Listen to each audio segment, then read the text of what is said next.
Okay, तो इस video में हम लोग chapter number 2 inverse trigonometric function के क्वेश्चन सॉल्व करेंगे। तो सबसे पहले आपको यहाँ पे देखिए प्रिंसिपल वैल्यू के पे बेस्ड क्वेश्चंस करने होंगे। अगर वैल्यू पॉजिटिव दी हुई है, जैसे साइन इनवर्स 1/√2, तो 1/√2 पॉजिटिव है। तो अगर पॉजिटिव वैल्यू दी है तो आपको डायरेक्ट आंसर लिखना है। बस आपको ये सोचना है कि जो 1/√2 है वो साइन में कितने डिग्री की वैल्यू, तो 45 डिग्री मतलब π/4। अगर निगेटिव दिया हुआ है तो इसको सॉल्व कैसे करेंगे देख लेते हैं। यहां पे हम लोग कॉस इनवर्स -√3/2 इसको थीटा सपोज कर लेंगे। तो यहां से आपको कॉस थीटा की वैल्यू मिल जाएगी -√3/2। अब निगेटिव को अभी आप इग्नोर करिए और √3/2 सोचिए कॉस में कितने डिग्री की वैल्यू होती है। तो देखो साइन में 60 डिग्री की वैल्यू होती है, तो कॉस में 30 डिग्री की वैल्यू होगी। 30 डिग्री मतलब π/6। कहोगे सर अब ये बाहर जो माइनस लगा है इसका क्या कर लें, तो ये माइनस अंदर नहीं जाएगा। साइन रहता तो अंदर चला जाता, टेन रहता तो अंदर चला जाता। कॉस है सर क्या करें, ये माइनस तो हटाना पड़ेगा। तो माइनस जब हटाओगे तो अंदर वाले एंगल को पाई में से माइनस कर देना, क्योंकि पाई माइनस करने का मतलब सेकंड क्वाड्रेंट में जा रहा है और सेकंड क्वाड्रेंट में कॉस निगेटिव होता है। तो कॉस के केस में, सेक के केस में अगर ये आप माइनस अंदर ले जा रहे हैं तो पाई में से माइनस कर दीजिएगा। अब देखो कॉस कॉस दोनों तरफ से कंपेयर करके हट गया, तो बच क्या गया, पाई माइनस π/6। एलसीएम ले लोगे तो आ जाएगा 5π/6। ठीक है, ये उसके रेंज में लाई भी करेगा। यहाँ देखिए ये भी पॉजिटिव वैल्यू 1/2। 1/2 देखो साइन में 30 डिग्री की वैल्यू होती है, तो यहाँ 60 डिग्री की वैल्यू होगी मतलब π/3। और साइन में 1/2/30 डिग्री की वैल्यू होती है मतलब π/6। बस 2 से ये 6 कैंसिल हो गया, π/3 कितना आ गया, 2π/3। इसको सॉल्व करते हैं। इस टाइप के क्वेश्चन को लास्ट से सॉल्व करेंगे हम लोग ना, यहाँ tan इनवर्स नहीं देखेंगे हम लोग, लास्ट से सॉल्व करेंगे। ये आपका आ जाएगा tan इनवर्स 2 साइन, देखिए 2 कॉस में √3/2 कितने डिग्री की वैल्यू होगी, तो साइन में देखो 60 डिग्री होता है, तो इसमें 30 डिग्री हो जाएगा मतलब π/6 हो जाएगा। अब ये 2 से 6 कैंसिल हो, π/3 बच गया। तो ये आपका आ गया tan इनवर्स 2 साइन π/3। साइन π/3 बच गया, साइन π/3 मतलब वैल्यू होता है √3/2। फिर 2 से 2 कैंसिल हो गया, अब 10 में √3 बच गया। √3 कितने डिग्री की वैल्यू होती है, 60 डिग्री मतलब π/3 10 के अंदर। अब सर यहाँ माइनस आ गया, क्या करें, तो भाई एक चीज हम लोग पढ़े हैं, क्या पढ़े हैं sir, sine minus theta is equal to होता है माइनस साइन थीटा ना। तो यहाँ पे हम लोग क्या कर लेंगे, ये वाले माइनस को बाहर लेते आएंगे, तो ये कितना हो जाएगा आपका, ये हो गया। अब क्या करें सर, अब वैल्यू रख दो। साइन π/2 की वैल्यू 1 होती है, तो ये 1 रख दिए। अब कैसे निकलेगा भाई, इसको थीटा सपोज कर लो। थीटा सपोज करते ही tan theta is equal to कितना आ जाएगा, -1 आ जाएगा। अब माइनस को इग्नोर करो, 1 के प्लेस पे वैल्यू रखो tan में, तो 1 के प्लेस पे हम लोग लिख सकते हैं π/4। तो ये माइनस अंदर चला जाएगा, तो ये हो जाएगा आपका tan -π/4। tan के केस में माइनस अंदर जा सकता है, जैसे साइन के केस में होता है, वैसे tan माइनस थीटा भी tan थीटा होता है। तो यहां से फिर थीटा की वैल्यू कितनी आ जाएगी, -π/4।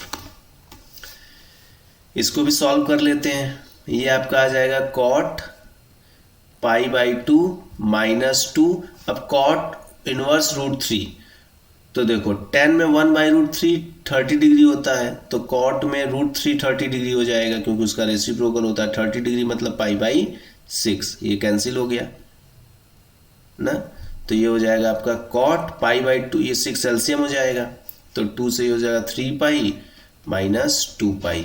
तो 3π में से 2π गया, पाई बच गया, तो ये हो गया आपका cot π/6। cot π/6 मतलब cot 30 डिग्री, तो cot 30 डिग्री की वैल्यू क्या होगी, √3। ये इसका आंसर आ गया। एक बार वैल्यू वगैरह चेक भी कर लीजिएगा आप लोग। हाँ, अब हम लोग फिर यहाँ पहुंचे। अब देखो अभी बताया कि साइन का एंगल अगर निगेटिव है तो निगेटिव साइन बाहर आ जाता है, तो ये देखिए बाहर आ गया, तो ये हो गया आपका 17π/8। ओके, अब क्या करें? अब देखो 17 को 8 से डिवाइड कर लेंगे तो कितना आ जाएगा? 2 पाई प्लस पाई बाई 8। बिल्कुल सही, ये चीज हो गया। अब sine inverse minus sine 2 pi plus pi by 8 को क्या लिख सकते हो? 2 पाई पे साइन का साइन ही रहेगा, फर्स्ट क्वाड्रेंट में जाएगा, तो ये एज यूजुअल ऐसे लिख सकते हैं। अब ये देखो, ये जो साइन इनवर्स और साइन कैंसिल मत करना क्योंकि बीच में माइनस है, तो माइनस चला जाएगा फिर एंगल के पास वापस, तो ये हो जाएगा आपका। अब साइन इनवर्स से साइन हट जाएगा और आपका आंसर क्या आ जाएगा? Minus pi by 8। हाँ, अब देखिए डोमेन पे क्वेश्चंस हैं, डोमेन पे क्वेश्चन समझिए। देखिए कॉस इनवर्स का जो भी एंगल रहता है वो आपका -1 से 1 के बीच में लाई करता है। भाई डोमेन रेंज आप सारे 6 इनवर्स ट्रिग्नोमेट्रिक फंक्शन होते हैं सबका पढ़ लीजिएगा। तो ये -1 से 1 के बीच में कॉस इनवर्स का और साइन इनवर्स का दोनों लाई करेगा। अब इसको कैसे सॉल्व करेंगे? अब डोमेन पूछ रहा है मतलब x की वैल्यू पूछ रहा है, तो यहां से हमें x की वैल्यू चाहिए। तीनों में 1 से माइनस से मल्टीप्लाई करा देंगे, तो माइनस से मल्टीप्लाई करा देंगे तो साइन चेंज हो जाएगा, ये हो गया। अब इसी को और कैसे लिख सकते हैं? देखो एक्स स्क्वायर ग्रेटर देन -1 है, लेस देन 1 है, तो थोड़ा इसको इस तरीके से लिख लें। सेम चीज लिख रहे हैं, बस लिखने का तरीका -1 को इधर कर दिए, 1 को इधर कर दिए, ठीक है। साइन -1 के केस में एक्स स्क्वायर की तरफ ओपन है, तो देख लो -1 के केस में एक्स स्क्वायर की तरफ ओपन है, लेकिन ये स्क्वायर है तो निगेटिव तो हो ही नहीं सकता, तो यहां मामला 0 से स्टार्ट होगा ना। अब एक्स स्क्वायर है तो 0 से ग्रेटर तो आएगा ही आएगा, तो हम लोग केवल इसको लेके सॉल्व कर लेते हैं। तो एक्स स्क्वायर लेस देन 1, तो 1 को इधर लेते आए तो लेस देन 0 हो गया, तो 1 को लिख सकते हो 1 का स्क्वायर, फिर a square minus B square यहाँ पे लगा दें, तो x -1 x + 1 आ जाएगा। तो यहां से x की वैल्यू कितनी आ जाएगी? -1 से 1, ये इसका आंसर है। सिमिलरली देख लो, फिर वही आ गया, साइन इनवर्स का जो एंगल रहेगा वो किसके किसके बीच में लाई करेगा? -1 से 1 के बीच में लाई करेगा। 2 को इस साइड भेज देंगे तो ये -2 हो जाएगा, फिर इधर आ गया -2, तो ये -3 हो जाएगा और ये हो जाएगा तुम्हारा -1। तो x कहाँ बिलोंग कर गया? -3 से -1 ना। तो ये आपका इसका आंसर आ गया इस वाले क्वेश्चन का। नेक्स्ट देखते हैं। हाँ, यहाँ देखो बीच में प्लस है। साइन इनवर्स x का जो भी डोमेन होता है वो -1 से 1 होता है, और cos x का क्या होता है? ये आपका रियल नंबर होता है। cos x है, cos इनवर्स नहीं है, और प्लस की वजह से इनका इंटरसेक्शन ले लेंगे, तो रियल नंबर और -1 और 1 का इंटरसेक्शन लोगे तो -1, 1 ही मिलेगा। आगे चलते हैं। यहां साइन इनवर्स x है और टेन इनवर्स x है, तो फिर वही भाई -1 से 1 और टेन इनवर्स x का रियल नंबर, जब दोनों का इंटरसेक्शन लोगे तो -1 से 1 आ जाएगा। हाँ, अब सेक इनवर्स का देख लो। सेक इनवर्स x का जो डोमेन होता है, सेक इनवर्स x का जो डोमेन होता है वो होता है रियल नंबर में से -1 और 1 हटा देते हैं। इसी चीज को और कैसे लिख सकते हैं कि -∞ से -1 पर जाते हैं हम लोग, यूनियन 1 से इनफाइनाइट पे जाते हैं। ये जो ऊपर लिखा हुआ है और ये जो लिखा है दोनों सेम चीज है।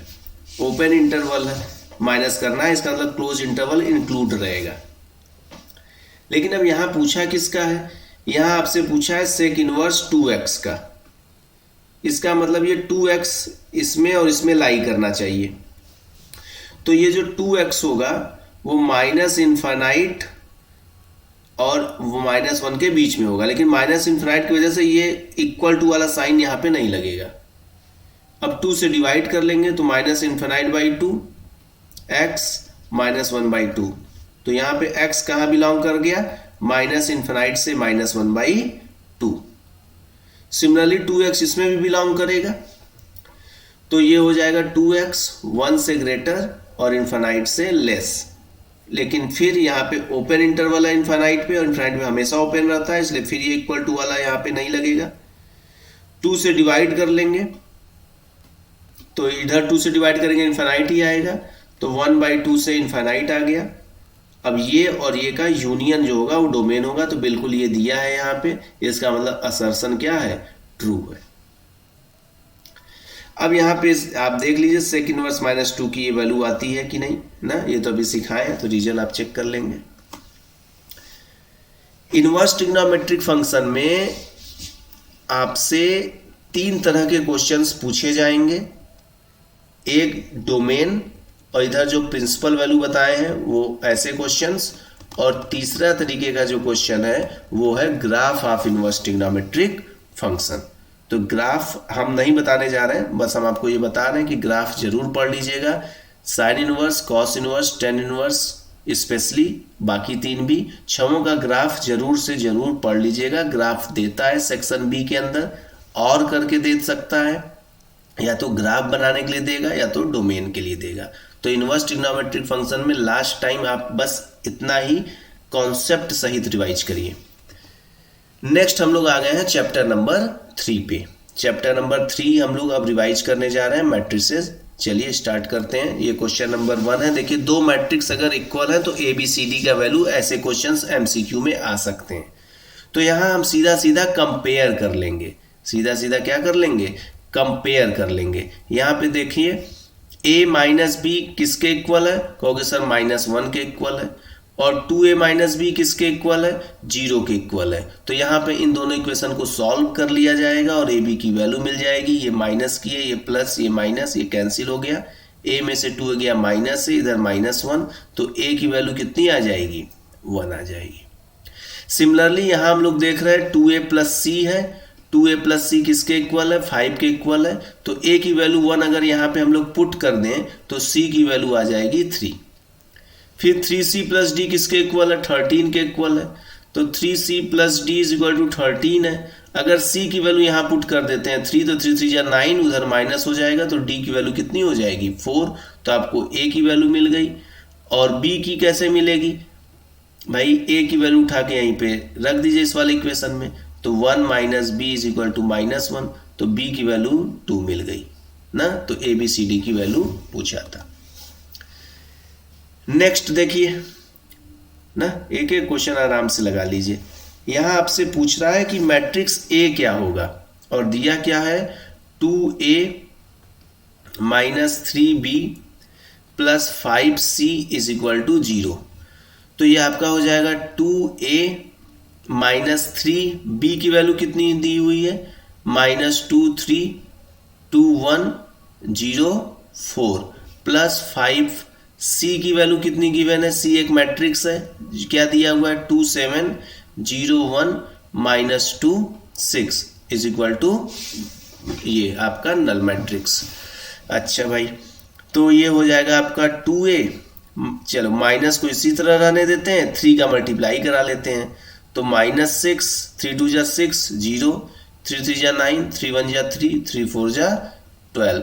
फिर यहाँ 5 का मल्टीप्लाई करा लेते हैं, 5 2 जा 10 5 7 जा 35 0 1 -10 30 इज इक्वल टू ये।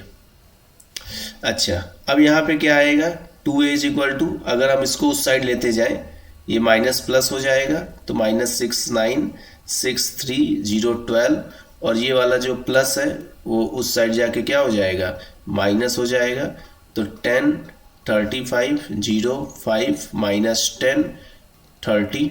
अब इसको हम लोग माइनस कर लेते हैं, तो -6 -10 -16 करस्पॉन्डिंगली करिए, 6 में से 0 गया 6, 0 में से -10 तो +10 हो जाएगा, 9 में से 35 माइनस कर लीजिए तो आपका ये आ जाएगा -26, और 3 में से 5 जाएगा -2, 12 में से 13 जाएगा 30 जाएगा -18। तो ये 2a की वैल्यू आ गई। a की वैल्यू कैसे निकलेगा, 2 से इधर डिवाइड लगा दीजिएगा, तो a कोई पूछेगा तो बस इधर आ जाएगा 1/2, 2 अंदर ले जाके सब से डिवाइड होगा ना, हर एलिमेंट से।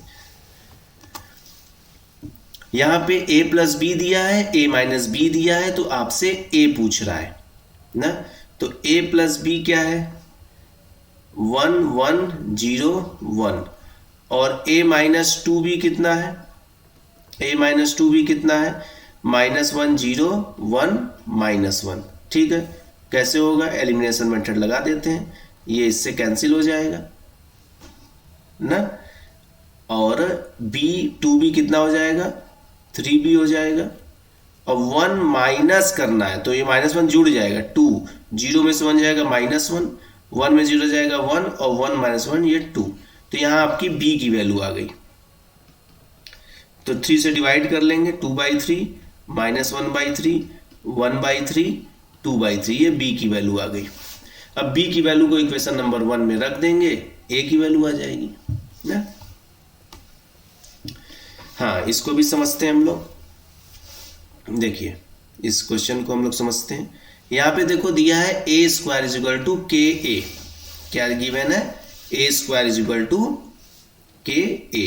तो a² भाई मैट्रिक्स का आपको मल्टीप्लिकेशन आना चाहिए, a² कैसे निकलेगा, a × a की वैल्यू दी हुई है 1 -1 -1 1, और फिर ये बगल में भी a है 1 -1 -1 1, इसका मल्टीप्लाई कर लो।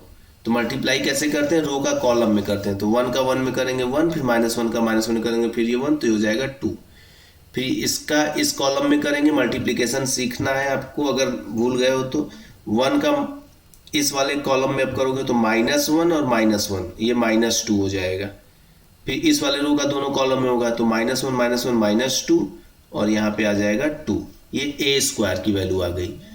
तो ये जो a² की वैल्यू है यहाँ हम लिख रहे हैं 2 -2 -2 2, और ये k टाइम a है, ये क्या है a है, इसी में k से मल्टीप्लाई करा देते हैं, तो k से मल्टीप्लाई कराएंगे तो k -k k। अब कंपेयर कर लेंगे तो k की वैल्यू क्या मिल जाएगी, 2, यही आपसे पूछा था। x की वैल्यू फाइंड करनी है तो सीधा सीधा मल्टीप्लाई करना है, इस रो का इस कॉलम में करेंगे तो x का 1 में करेंगे x आएगा, 1 का -2 में करेंगे तो -2 आएगा ना, पहले कॉलम में हो गया। फिर दूसरे कॉलम में करेंगे तो 0 0 ही आएगा, ये हो गया। इधर नल मैट्रिक्स लिखा है तो जितने ऑर्डर का इधर है उतने ऑर्डर का इधर लिख देंगे। कंपेयर कर लिए तो x -2 = 0, तो x = क्या आ गया, 2 आ गया। नेक्स्ट ट्रांसपोज भी आपको आना चाहिए। यहाँ देखिए a के पावर a ट्रांसपोज इतना दिया है, b इतना दिया है, और आपसे पूछा है a ट्रांसपोज -b ट्रांसपोज ना। जिनको ये क्वेश्चंस बहुत इजी क्वेश्चंस हैं, जिनको आ रहा है वो स्किप करके आगे बढ़े। तो a ट्रांसपोज की वैल्यू गिवन है 3 -1 0 4 2 1, और b दिया हुआ है तो b का ट्रांसपोज निकालना होगा। ट्रांसपोज कैसे निकलेगा, ये जो रो है इसको कॉलम में बदल दीजिए, तो ये आपका आ जाएगा -1 2 1, और ये जो दूसरा रो है इसको कॉलम बदल दीजिए तो 1 2 3, ये हो जाएगा। अब माइनस कर लेते हैं तो 3 -1 क्या हो जाएगा, 4 4 -1 3, -1 -2 -3, 2 में से 2 गया 0, और ये -1 1 में से 3 गया -2, ये आपका आंसर हो गया। हाँ, ये भी देखिए ए बी सिमेट्रिक मैट्रिक्स है ना। गिवन में क्या है कि ए और B symmetric matrix. Symmetric matrix का मतलब समझ रहे हो कि अगर ए का ट्रांसपोज लें तो वापस से वही आ जाना चाहिए, और बी का ट्रांसपोज लें तो वापस से वही आ जाना चाहिए। तो ये गिवन हो गया। अब प्रूव क्या करना है कि A B -b A skew symmetric matrix है ना। स्क्यू सिमेट्रिक मैट्रिक्स प्रूव करना है। स्क्यू सिमेट्रिक मैट्रिक्स मतलब जैसे अगर हमें ए बी -b ए को स्क्यू सिमेट्रिक दिखाना है तो इसका ट्रांसपोज अगर ले लें तो वापस से ये आ जाए और बाहर क्या आ जाए, निगेटिव साइन आ जाए। मतलब हमको इस बार ये प्रूव करना है स्क्यू सिमेट्रिक। मतलब जैसे अगर ए स्क्यू सिमेट्रिक मैट्रिक्स है तो ए ट्रांसपोज की वैल्यू -a आएगी, और ए सिमेट्रिक मैट्रिक्स है तो ए ट्रांसपोज की वैल्यू a आएगी। अब हमें प्रूव करना है ये, तो LHS ले लेते हैं। LHS क्या है, AB -BA का ट्रांसपोज। तो देखो ट्रांसपोज दोनों पे आ जाएगा, AB पर भी आ जाएगा ट्रांसपोज, -BA पर भी आ जाएगा, ट्रांसपोज की प्रॉपर्टी है। अच्छा, AB का ट्रांसपोज को कई बच्चे A ट्रांसपोज B ट्रांसपोज लिख देते हैं, जबकि मल्टीप्लाई के केस में चेंज हो जाता है, B ट्रांसपोज A ट्रांसपोज लिखेंगे इसको। सिमिलरली बी ए लिखा है तो इसको ए ट्रांसपोज बी ट्रांसपोज लिखेंगे।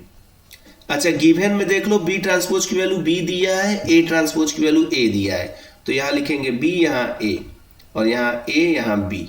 अब माइनस अगर कॉमन ले लेंगे तो ये चेंज हो जाएगा, ए बी माइनस बी ए हो जाएगा, और यही हमको लाना था, हेंस प्रूव्ड।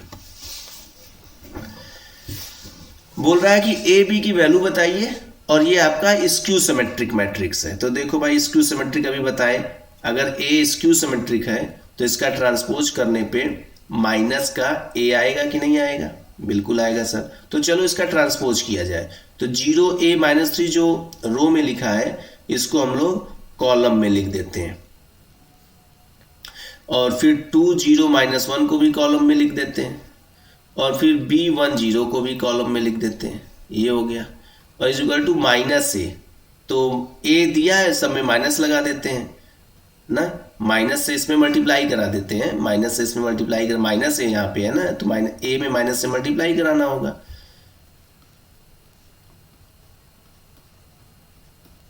ये हो जाएगा। अब कंपेयर कर लो, तो देखो माइनस ए यहाँ पोजीशन पे क्या लिखा है? 2 लिखा है, मतलब minus A is equal to 2, तो ए की वैल्यू कितनी आ गई? -2। अब देखो यहाँ बी लिखा है, यहाँ क्या लिखा है? 3 लिखा है, मतलब बी की वैल्यू कितनी आ गई? 3 आ गई। यही पूछ रहा था। हाँ, ये भी देखो एक अच्छा क्वेश्चन है, इस क्वेश्चन को पढ़ो।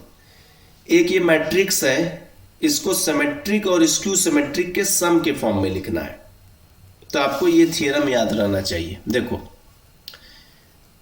A is equal to half A प्लस ए डैश, ए डैश मतलब ट्रांसपोज, डैश लगा सकते हैं या तो ये भी लिख सकते हैं, plus half A minus A transpose. ठीक है, यहां पे हम लोग देख रहे हैं ये हाफ है मिलके ए हो जाएगा, और हाफ ए टी और minus half A T cancel हो जाएगा। कहने का मतलब कि ए को हम ऐसे लिख सकते हैं। इसमें खास बात क्या है? खास बात ये है कि ए प्लस ए ट्रांसपोज, ये जो भी मैट्रिक्स आता है ये सिमेट्रिक होता है, और A minus A transpose skew symmetric होता है। तो वही बोल रहा था कि किसी मैट्रिक्स को सिमेट्रिक और स्क्यू सिमेट्रिक के सम के रूप में लिखिए। तो अब हमको a प्लस ए ट्रांसपोज हाफ निकालना होगा। जैसे a की वैल्यू क्या दिया हुआ है? a का वैल्यू गिवन है 4 2 -3 -1। तो यहाँ से अगर हम लोग a ट्रांसपोज निकाल लेंगे तो आ जाएगा 4 -3 2 -1। अब अगर इन दोनों को हम लोग प्लस कर लें, a प्लस ए ट्रांसपोज कर लें, तो क्या आ जाएगा? 4 4 8 -1 -1 -2, ये आ गया। और हाफ से अगर मल्टीप्लाई कर लें, हाफ से हम लोग क्या कर लें? मल्टीप्लाई कर लें, तो ये आ जाएगा आपका 8/2 मतलब 4, ये आ जाएगा -1/2, ये -1/2, और ये -1। और सिमिलरली अगर a माइनस ए ट्रांसपोज निकाल लें, मतलब यहाँ पे हम लोग a निकालें, ये a ट्रांसपोज निकालें, तो दोनों को माइनस करें, तो 0 -5, और ये आपका +5, और ये 0 हो जाएगा। और इसमें भी हाफ से अगर मल्टीप्लाई कर लें, इसमें भी अगर हम लोग हाफ से क्या कर लें? मल्टीप्लाई कर लें, तो ये क्या हो जाएगा? 0/2 0 ही रहेगा, ये हो जाएगा आपका 2, और ये हो जाएगा 2, और ये 0 ही रहेगा। तो इसकी वैल्यू हम लोग क्या निकाल लिए? 4 -1/2 -1/2 -1, और इसका वैल्यू क्या निकाल लिए? 0 -5/2 +5/2 0। तो ये देखना, इसको ऐड करोगे ना तो वापस से a आ जाएगा, देख लो चाहे तो। 4 में 0 ऐड करोगे तो क्या आएगा? 4। -1/2 -5/2 -6/2 मतलब -3 आ जाएगा। -1/2 +5/2 मतलब 4/2 2 आ जाएगा, और -1 + 0 -1 आ जाएगा। तो देखो ये वाला मैट्रिक्स आ गया कि नहीं? तो देखो ये वाला जो मैट्रिक्स है वो तुम्हारा सिमेट्रिक है, ये वाला जो मैट्रिक्स है वो स्क्यू सिमेट्रिक है, और ये जो गिवन मैट्रिक्स है, तो ये आपका गिवन मैट्रिक्स है, और ये हमारा सिमेट्रिक है, और ये स्क्यू सिमेट्रिक है। तो गिवन मैट्रिक्स को हम लोग सिमेट्रिक प्लस स्क्यू सिमेट्रिक के फॉर्म में लिख दिए, यही हमको करना था। ओके, तो this is also good question. Chapter number 4 पे आते हैं हम लोग, डिटर्मिनेंट्स। यहाँ पे आपको डिटर्मिनेंट की पहला ही एक्स की वैल्यू फाइंड करनी है। तो डिटर्मिनेंट कैसे सॉल्व करते हैं, इसका इसमें मल्टीप्लाई कराइए, x plus 3 2x minus 3x का -2 में मल्टीप्लाई, भाई इसका इसमें मल्टीप्लाई कराते हैं, माइनस लगा के फिर इसका मल्टीप्लाई कराते हैं, इज इक्वल टू 8। तो आएगा आपका 2x स्क्वायर प्लस 6x, और यहाँ से minus minus plus plus minus minus, तो 3 2 जा 6x इज इक्वल टू 8। हम फोन करेंगे, वो अकेले आ रहा हूँ वाला। ठीक है, हम फोन करेंगे। ये हो जाएगा -6x, ये कैंसिल हो जाएगा, तो 2x square is equal to क्या हो जाएगा 8, तो x square is equal to 4, so x is equal to हो जाएगा आपका ±2 ना। यहां से आपको x की वैल्यू मिल गई। सिमिलरली इसको भी आपको सॉल्व करना आना चाहिए। चलिए किसका भी प्रैक्टिस आपको कराते हैं, देखिए कैसे करेंगे।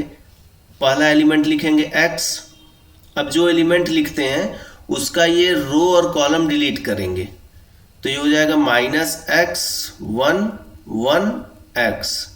फिर ये दूसरा एलिमेंट साइन थीटा है, तो ये माइनस के साथ लिखेंगे, तो माइनस साइन थीटा, तो ये डिलीट, तो बच क्या जाएगा आपका -sin theta 1 cos theta x।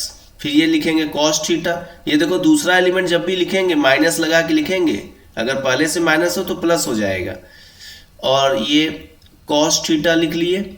फिर cos थीटा वाला रो और कॉलम डिलीट कर देंगे, तो -sin theta cos theta -x 1 और इज इक्वल टू 8 दिया है ना। x लिखेंगे तो x वाला row column delete, sin theta लिखे तो sin थीटा वाला रो कॉलम डिलीट, और ये अब -x का इसमें करेंगे तो -x स्क्वायर -1। फिर ये आपका -sin थीटा, इसमें मल्टीप्लाई कराएंगे तो -x sin थीटा, और इसका इसमें मल्टीप्लाई कराएंगे तो -cos थीटा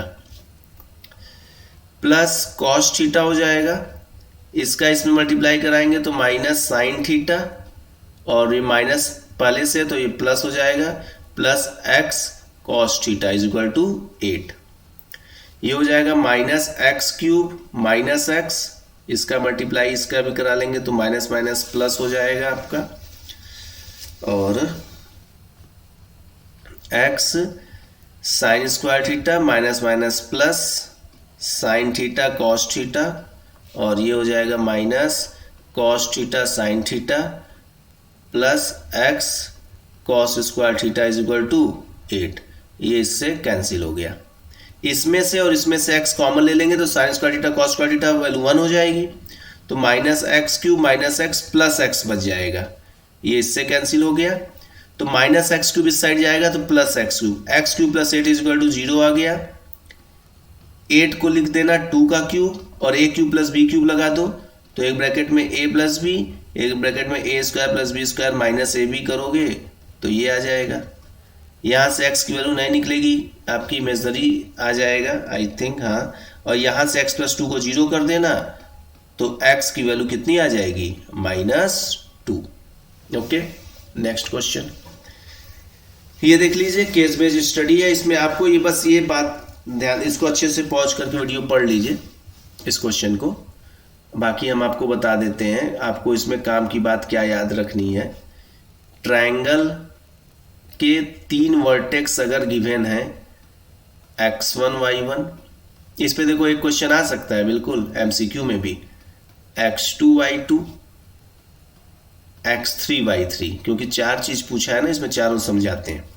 तो इसका जो एरिया होगा वो ये होगा। पहले तो आपको एरिया का फॉर्मूला याद होना चाहिए, बाई चांस इसमें दिया है नहीं दिया रहेगा तो आपको पता रहना चाहिए। जैसे पहले में एरिया पूछा है, तो देखो 3 वर्टेक्स दिया है, तो अगर हम पहले क्वेश्चन की बात करें तो इसका एरिया क्या हो जाएगा 1/2 डिटर्मिनेंट, देखो -1, 2 x1, ये क्या दिया -1, 2, दूसरा क्या दिया है 2,3, थर्ड क्या दिया है 6,1। तो फॉर्मूला क्या कहता है x1 x2 x3, तो -1 2 6, फिर क्या रखना है 2 3 1 और फिर 1 1 1। ये डिटर्मिनेंट सॉल्व करना बताएं, कर लेना। कहोगे ये सर बाहर क्या लगाया है, ये वाला, ये मॉड लगाया है। ये क्या लगाया है, मॉड लगाया है। ये मान लो निगेटिव वैल्यू आता है तो एरिया निगेटिव तो होता नहीं ना। मान लो तुम सॉल्व किए आ गया -5, तो एरिया तो निगेटिव नहीं ना होता है, तो -5 में मॉड लगाओगे तो +5 हो जाएगा, 5 स्क्वायर यूनिट, तब आंसर देना। ठीक है। सेकंड के लिए क्या करना है, सेकंड में देखो 3 वर्टेक्स अलग अलग दिया है, तो इस 3 वर्टेक्स का यूज कर लेना, लेकिन कोलिनियर है तो क्या करोगे, तो सेकंड वाले केस में तुम्हारा डेल्टा जो भी आएगा उसको इक्वल टू 0 कर देना। कोलिनियर के लिए डेल्टा की वैल्यू 0 होती है, तो वहां से तुम्हें k की वैल्यू मिल जाएगी। जरूर से लगा लेना, एनसीईआरटी में दिया हुआ है एकदम। थर्ड वाले में एरिया दे दिया है, थर्ड वाले में क्या किया है, डेल्टा दिया है 3, तो k की वैल्यू बतानी है। यहां बस एक डेल्टा तो तुम निकाल लोगे, गलती बस करते हैं बच्चे 3 लिख के सॉल्व करते हैं, +-3 लिख के सॉल्व करना पड़ेगा, क्योंकि ये डेल्टा एक्चुअली नहीं एरिया दिया है ना। तो लेकिन तुम तो डिटर्मिनेंट सॉल्व करोगे, तो डिटर्मिनेंट की वैल्यू -3 भी तो आ सकती है। वो तो हम लोग एरिया को पॉजिटिव बनाते हैं ना, तो ये +-3 लिख के सॉल्व करना है। ठीक, चलिए हम आपको ये थर्ड वाला करा भी देते हैं। थर्ड और सेकंड एक ही टाइप का है, तो एक हम लोग कर लेते हैं, थर्ड वाला ही करते हैं। तो determinant half x1 x2 x3 third वाला कर रहे हैं, तो 1 0 k 3 0 0 1 1 1 इज इक्वल टू +-3 लिख के सॉल्व करेंगे। तो 1/2 तो उधर जाएगा, +-6 हो जाएगा पहले, ये हो गया। अब इसको कैसे सॉल्व करेंगे, देखो 2 0 दिया हुआ है ना, तो इसी केवल इसी को 2 0 दिया है ना, इस कॉलम के रेस्पेक्ट में सॉल्व कर लो ना। तो 3 को केवल पकड़ो, 3 सेकेंड पोजीशन पे, तो -3 लगेगा।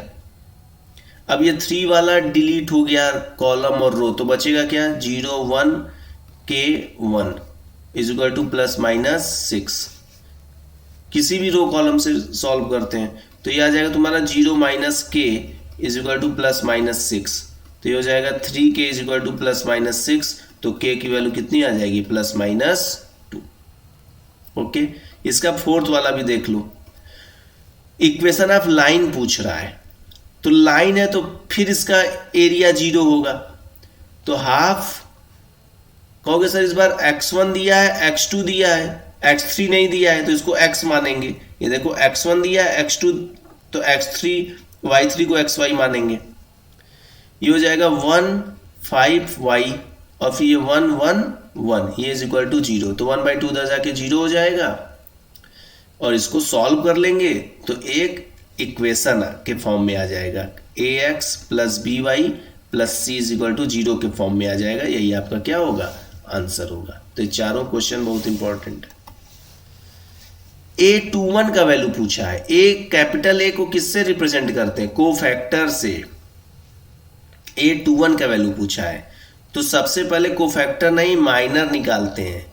माइनर कैसे निकलता है सर, जैसे 2 1 का पूछा है, 2 मतलब समझ रहे हो, जो पहले लिखा रहता है वो रो होता है और जो बाद में लिखा रहता है वो कॉलम होता है। तो 2 मतलब सेकेंड रो, ये डिलीट कर दो। 1 कॉलम मतलब ये कॉलम डिलीट कर दो।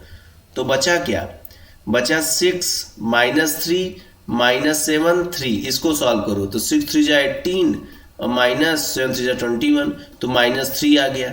ये कोफैक्टर नहीं माइनर आया है, लेकिन पूछा क्या है कोफैक्टर। तो कोफैक्टर माइनर सेम होता है, बस साइन का चेंज होता है।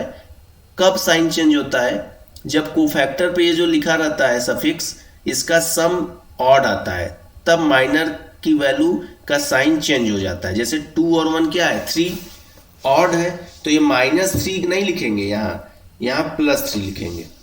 और मान लो तुमसे 2 और 2 पूछा रहता है, जैसे मान लो M22 की वैल्यू -3 आई होती, तो A22 की वैल्यू भी -3 हो जाती, तब वहां साइन चेंज ना करते, क्योंकि 2 और 2 4 आएगा।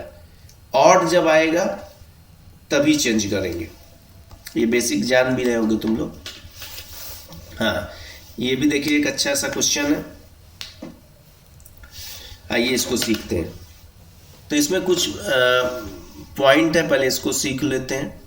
देखो यहाँ पे आपसे पूछ रहा है 2 टाइम्स एडजॉइंट ऑफ ए, तो बच्चे क्या करते हैं 2 बाहर निकाल लेते हैं, एडजॉइंट ऑफ ए लिख देते हैं। तो यहाँ 2 ऐसे बाहर नहीं निकलेगा, जितने ऑर्डर का मैट्रिक्स है उतनी बार 2 निकलेगा। 3 ऑर्डर का है ना, तो 2 के पावर 3 निकलेगा, क्योंकि डिटर्मिनेंट में हर कॉलम से निकलेगा, हर रो से निकलेगा। तो 2 के पावर 3 8 हो गया ना। और एडजॉइंट ऑफ ए का फॉर्मूला होता है कि डिटर्मिनेंट ऑफ ए के पावर n-1, ये फॉर्मूला एकदम याद रखिए एडजॉइंट ऑफ ए का। तो ये ए हो गया, डिटर्मिनेंट ऑफ ए की वैल्यू 9 दी हुई है, अभी रखेंगे। n की वैल्यू 3 है, n मतलब ऑर्डर, अब इसकी वैल्यू 9 दी हुई है, ये 2 हो गया। तो 9 का स्क्वायर हो गया 81, तो 8 1 जा 8 8 8 जा 64, ये आंसर हो गया आपका। सेकेंड में देख लो, सेकेंड में क्या दिया हुआ है, a times adjoint of a is equal to 10i। अब बात समझना, a times adjoint of a की वैल्यू होती है determinant of a into I. NCERT में सीधा सीधा दिया है, आप पढ़ेंगे तो a times adjoint of a लिखो, चाहे adjoint of a times a लिखो, इसकी वैल्यू आती है determinant of a into I. तो इसकी वैल्यू ये हो गई, और ये 10i हो गया, आई कंपेयर हो गया, हट गया, तो इसकी वैल्यू कितनी आ गई, 10 आ गई। अब आपसे पूछा क्या है, ये चीज़ पूछा है, एडजॉइंट ऑफ a की वैल्यू पूछा है। तो एडजॉइंट ऑफ a होता क्या है, अभी बताए हैं, पावर n-1 होता है। तो इसकी वैल्यू 10 आई है, ऑर्डर 3 है, तो 3 में से 1 गया 2, तो 10 का स्क्वायर 100, इसका आंसर 100 आ गया। आओ इसको समझते हैं। अब देखो यहाँ भी तुम एक चीज सीखोगे, एडजॉइंट ऑफ ए, इसका वैल्यू क्या होता है, इसको याद करो। इसका वैल्यू होता है determinant of A n-2 into A matrix, ये एकदम याद रहना चाहिए। तो देखो 2 ऑर्डर का पूछ रहा है, तो n की जगह पे 2 रख देंगे, तो 2 - 2 a, तो ये हो जाएगा 2 - 2 मतलब 0, और ए किसी के पावर 0 होता है, वैल्यू 1 होता है, तो 1 इंटू ए आ गया। तो यहाँ लिखा भी एकदम ये ट्रू हो गया। और दूसरा देख लो, दूसरा adjoint of A is equal to formula होता है ए के power determinant of A n-1, तो डिटर्मिनेंट ऑफ ए n की जगह 2 रखेंगे, क्योंकि यहाँ 2 ऑर्डर का मैट्रिक्स है। तो 2 में से 1 गया 1, ये आ गया, रीजन भी एकदम ट्रू है। तो दोनों ट्रू है, लेकिन क्या इसका यूज यहाँ पे हुआ है, तो इसका यूज इसमें तो कहीं हुआ नहीं है कि जॉइंट ऑफ ए की वैल्यू है, तो यूज नहीं हुआ है, लेकिन दोनों ट्रू है, एक्सप्लेनेशन में नहीं है। हाँ, अब देखो यहाँ पे इनवर्स निकालना है, लेकिन किसका, ए डैश का इनवर्स निकालना है ना। तो इनवर्स निकालना हम आपको फिर से सिखाने जा रहे हैं, आराम से समझिएगा। या इनवर्स निकालना आपको इसमें भी सीखना है, तो चलिए इसी क्वेश्चन में सिखा देते हैं। देखिए कंसिस्टेंसी चेक करना है कि ये कंसिस्टेंट है कि नहीं। अगर देखो डिटर्मिनेंट ऑफ ए निकाल लो, अगर वो 0 नहीं आया तो कंसिस्टेंट है कि नहीं। वो ए कैसे, ए यहाँ कैसे पता लगेगा, कोफिशिएंट 1 2 1 2 1 -3 1 2 1, ये तो इसका डिटर्मिनेंट निकालना है। और मान लो अगर ये 0 आ गया, अगर 0 आ गया तो इनकंसिस्टेंट अभी नहीं कहेंगे हम लोग, अभी इसको हम लोग क्या करेंगे, adjoint of A into B निकालेंगे, और वो नॉट इक्वल टू 0 आएगा ना, तो बोलेंगे इनकंसिस्टेंट है। अगर ये भी इक्वल टू 0 आ गया ये, तो बोलेंगे कंसिस्टेंट, इनकंसिस्टेंट डिपेंड करेगा सोल्यूशन। ठीक है, फिर से सुनो हम क्या बोल रहे हैं कि अगर determinant of A not equal to 0 आ गया तब तो काम ठीक है, कंसिस्टेंट हो गया। अगर determinant of A equal to 0 आ गया तब इनकंसिस्टेंट अभी मत बोलना, adjoint of A into B निकाल लेना ना। अब कहोगे सर एडजॉइंट ऑफ ए कैसे निकलता है, तो अगले क्वेश्चन में हम पूरा डिटेल में सिखा रहे हैं, और बी क्या होता है वो भी वहां सीख जाओगे। ये नॉट इक्वल टू 0 आएगा तो बोलना इनकंसिस्टेंट है ना। ये क्वेश्चन में हम आपको पूरा चीज डिटेल में सिखाने जा रहे हैं। आपको बताने जाएंगे माइनर कैसे निकलेगा, कोफैक्टर कैसे निकलेगा, एडजॉइंट कैसे निकलेगा, इनवर्स कैसे निकलेगा, वैल्यू कैसे निकलेगा। ये 5 मार्क्स का क्वेश्चन है, आराम से इसको सीखो। देखो ये जो सिस्टम ऑफ इक्वेशन दिया है, सबसे पहले इसको हम लोग लिखेंगे इस फॉर्म में, let us right the above system of linear equation in the form of ax is equal to b। कहोगे सर a क्या है, तो भाई जानते रहो a क्या है, x क्या है, b क्या है, ये सीखो। यहाँ पे a क्या है, कोफिशिएंट मैट्रिक्स है, मतलब एक्स वाई जेड का कोफिशिएंट 1 -1 2, 1 -1 2, आराम से सीखो। सेकंड का क्या है, 2 -1 3। थर्ड का कोफिशिएंट क्या है, 3 2 -1, ये a है। ओके, b क्या है सर, b होता है इज इक्वल टू के उस तरफ जो कांस्टेंट है, कांस्टेंट मैट्रिक्स 7 12 5। x क्या है सर, x वेरिएबल मैट्रिक्स है, वेरिएबल 3 यूज हुआ है, x y z ये यूज हुआ है। ओके चलो, अब हम लोग सबसे पहला काम करेंगे, डिटर्मिनेंट निकालेंगे। क्या फाइंड करेंगे, डिटर्मिनेंट a निकालेंगे। तो डिटर्मिनेंट a कैसे निकलता है अभी सिखाए, 1 लेंगे, 1 लेंगे तो फिर ये वाला डिलीट, 1 वाला रो कॉलम डिलीट करेंगे, तो ये 1 -6 -5 आ जाएगा। फिर सेकेंड वाला माइनस के साथ लेंगे तो प्लस हो जाएगा। फिर ये -1 वाला रो कॉलम डिलीट, तो -2 और 3 3 9 -11 आएगा। फिर 2 लेंगे तो 2 वाला रो कॉलम डिलीट, 2 2 4 और प्लस हो जाएगा 3 7 हो जाएगा। तो ये आपका आ जाएगा -5 -11 और +14, तो 14 में से 11 गया, 3 -5 + 3 कितना आ जाएगा, -2। ये डिटर्मिनेंट a की वैल्यू आ गई, ये डिटर्मिनेंट a की वैल्यू आ जाएगी।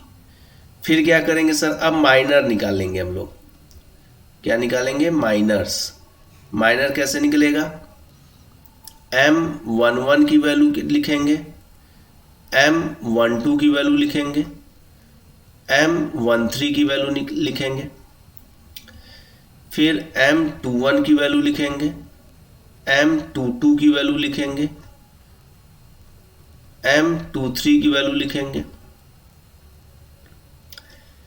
M31 की वैल्यू लिखेंगे, M32 की वैल्यू लिखेंगे और M33 की वैल्यू लिखेंगे। M11 कैसे निकलेगा, M11 देखो कैसे निकलेगा, first row first column delete कर देंगे और जो बचेगा क्रॉस मल्टीप्लाई, तो ये बचेगा तो -1 का 1 करेंगे 1 और 2 3 6, तो 1 में से 6 गया -5। M12 कैसे निकलेगा, फर्स्ट रो और सेकेंड कॉलम डिलीट कर देंगे, तो फर्स्ट रो और सेकेंड कॉलम जाएगा तो -2 और 3 3 9 -11 आ जाएगा। समझ रहे हो, कैलकुलेशन एक बार अपने से आप लोग देखते भी रहिएगा, बाई चांस हमसे अगर मिस्टेक होता है तो। 1 3 मतलब फर्स्ट रो और थर्ड कॉलम, तो 2 2 4 और फिर ये प्लस हो जाएगा 3 7।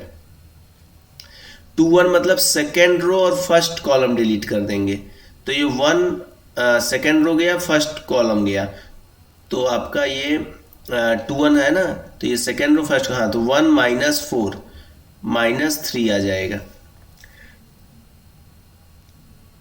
सेकेंड, ठीक है। 2 2 मतलब सेकेंड रो सेकेंड कॉलम, तो -1 -6 -7। 2 3 मतलब सेकेंड रो थर्ड कॉलम, तो 2 1 2 और +3 5 हो जाएगा। 3 1 मतलब थर्ड रो फर्स्ट कॉलम, तो -3 + 2 -1 आ जाएगा। थर्ड रो सेकेंड कॉलम, तो 3 -4 -1 आ जाएगा। थर्ड रो थर्ड कॉलम -1 + 2, तो ये 1 आ जाएगा। कोफैक्टर देखो कितना लिखना आसान है, कोफैक्टर मैट्रिक्स डायरेक्ट लिख लेना, कोफैक्टर मैट्रिक्स लिख लेना। कैसे लिखेंगे, बस यही माइनर कॉपी पेस्ट कर लेना। क्या आया है, -5 -3 -1 -11 -7 -1 7 5 1। कहोगे सर इसका मतलब माइनर कोफैक्टर सेम होता है, सेम होता है, लेकिन 4 जगह साइन चेंज करना पड़ेगा। जहां ऑड आता है, देखो 1 और 2 को ऐड करोगे 3 ऑड है, 2 1 को 3 ऑड है, 3 2 5 ऑड है, 2 3 5 ऑड है। तो इन चार का साइन चेंज करना है। जैसे -11 लिखा है तो ये प्लस कर देंगे, -3 लिखा है तो ये प्लस कर देंगे, -1 लिखा है तो प्लस कर देंगे, और 5 लिखा है तो माइनस कर देंगे। साइन चेंज कर दी, ये कोफैक्टर मैट्रिक्स आ गया। अब देखो सीखो एडजॉइंट कैसे निकलेगा। एडजॉइंट ए में क्या कर देंगे, कोफैक्टर मैट्रिक्स का ट्रांसपोज कर देंगे। ट्रांसपोज कर देंगे किसका, कोफैक्टर मैट्रिक्स का। तो कोफैक्टर मैट्रिक्स का ट्रांसपोज कर लेंगे तो -5 11 7 3 -7 -5 -1 1 1, ये तुम्हारा एडजॉइंट ए आ गया। अब अगर एडजॉइंट ए आ गया, अब देखो, अब अगर यहाँ पे तुम्हारा एडजॉइंट ए आ गया तो क्या करेंगे, अब ए इनवर्स निकाल लेंगे। कहोगे सर ए इनवर्स का फॉर्मूला क्या होता है, तो यहाँ पे आपको ए इनवर्स का फॉर्मूला पता रहना चाहिए भाई। ए इनवर्स का फॉर्मूला होता है A inverse is equal to 1 upon determinant of A into adjoint of A. तो डिटर्मिनेंट ऑफ ए की वैल्यू -2 है और एडजॉइंट ऑफ ए की वैल्यू कितनी है, -5 11 7 3 -7 -5 -1 1 1, ये एडजॉइंट ऑफ ए की वैल्यू है। ये हो गया, ए इनवर्स हो गया। चलो अब देखो A X is equal to B है अगर, तो ए अगर ए इसको x is equal to A inverse B लिख सकते हैं। x क्या होता है, एक्स वाई जेड, और ए इनवर्स क्या होता की वैल्यू हम लोग निकाले हैं -1/2 -5 11 7 3 -7 -5 -1 1 1, और b का वैल्यू कितना है, b का वैल्यू शुरू में लिखे तो वही कांस्टेंट वाला इज इक्वल टू उधर वाला 7 12 5, ये हो गया। अब इनका हम अब क्या करेंगे, इनका मल्टीप्लाई करेंगे। तो ये आगे हम स्पेस थोड़ा सा इरेज कर लें, इतना इसका यूज हो ही गया है। अब इनका हम लोग क्या करेंगे, मल्टीप्लाई कर लेंगे, ठीक है। तो आइए चलिए इसका मल्टीप्लाई करते हैं।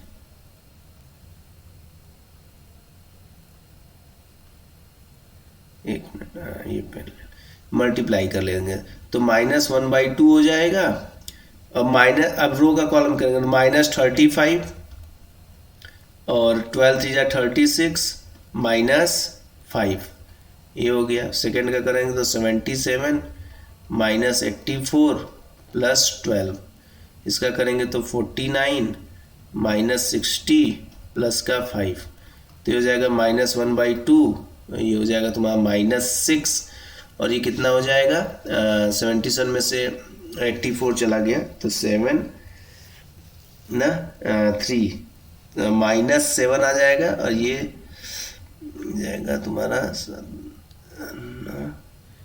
-5। यहाँ पे एक मिनट फिर से चेक करें, 11 7 जा 77, 12 7 जा 84 और 5 जा यहाँ 5 आना चाहिए ना, तभी कुछ हमें लग रहा था मिस्टेक। 5 आ गया, तो 77 में 5 ऐड कर लो ना, तो 77 में 5 ऐड कर लेंगे तो 82 में से 84 क्या -2 आ जाएगा, और ये कितना आ जाएगा भाई, यहाँ तुम्हारा आ जाएगा, हाँ तो 49 में ये हो गया आपका 5 ऐड कर लिए, 49 में 5 ऐड कर 54, तो 49 में 5 ऐड कर लिए तो 54 में से 60 चला गया -6।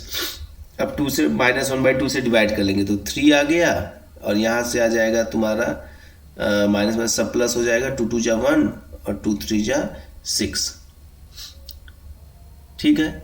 ये आपका आ गया। कहीं हो सकता हो यहाँ 2 आना चाहिए, वैसे यहाँ पे आपका 2 आना चाहिए, -10 + 4 -6 ना, कैलकुलेशन देख लेना। फिलहाल ये पूरा प्रोसीजर 3 1 3 आया है, हमें लग रहा है हो सकता है 2 आया है क्या, देख लेना। तो और इधर चल क्या रहा है, एक्स वाई जेड के इक्वल, तो x की वैल्यू कितनी आ गई 3, y की वैल्यू कितनी आ गई 1, और z की वैल्यू भी यहाँ पे फिलहाल 3 दिख रहा है, तो 3 लिख रहे हैं, कहीं मिस्टेक हुआ होगा तो 2 आ सकता है वहाँ पे ना। चलिए, या ऊपर तो ही नहीं 2 आ रहा है, देख लें, -35 12 3 36 और -5, हाँ -40 और ये 30, यहाँ पे 4 आएगा, तो 4 आने से यहाँ पे 2 आ जाएगा, तो x की वैल्यू 2, y की वैल्यू 1, z की वैल्यू 3, ये करेक्ट है। ठीक है, वो 6 हम लिख दिए थे। आगे चलते हैं। हाँ, ये आपका आ गया। ठीक है, क्वेश्चन नंबर 38 के बाद एप्लीकेशन ऑफ डेरिवेटिव है, लेकिन इसके पहले कंटिन्यूटी एंड डिफरेंशियबिलिटी है, वो आगे स्लाइड है। ठीक है, उसको अभी हम नेक्स्ट वीडियो में करते हैं। कंटिन्यूटी एंड डिफरेंशियबिलिटी और एप्लीकेशन ऑफ डेरिवेटिव एक नेक्स्ट वीडियो में बना के अपलोड करते हैं। चलिए, तब तक इतना रिवाइज करिए आप लोग।